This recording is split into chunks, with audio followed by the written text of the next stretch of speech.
Cinema, اس نظم میں Iqbal cinema کی شدید مذمت کرتے نظر آئے ہیں۔ امریکہ میں 7 habits of highly effective people کی کتاب میں اسٹیون کوی نے بھی بہت انہوں نے مذمت کی ہے کہ بعض لوگ زیادہ تر لوگ امریکہ میں 8 گھنٹے سے زیادہ ٹی وی کے سامنے بیٹھے رہتے ہیں، جو کہ جاب سے زیادہ لوگ اور اب تو آئی فون وغیرہ آ گیا تو اس پہ ٹائم اسپینڈ کرتے ہیں۔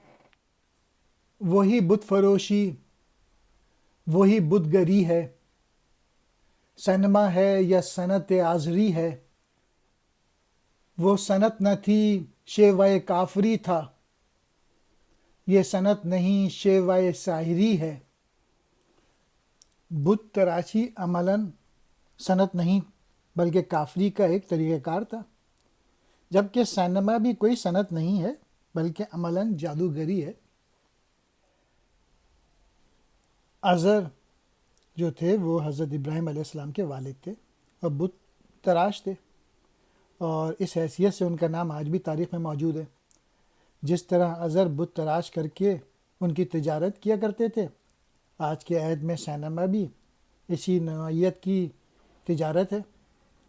عزر بت تراش کر کے روپیہ کماتے تھے، سینما میں فلم دکھا کے دولت کمائی جاتی ہے۔ بت فروشی بت بیچنا، بت گری بت بنانا، صنعت آزری بت بنانے کی صنعت، شیوہ کافری کافروں کا طریقہ، ساحری جادوگری۔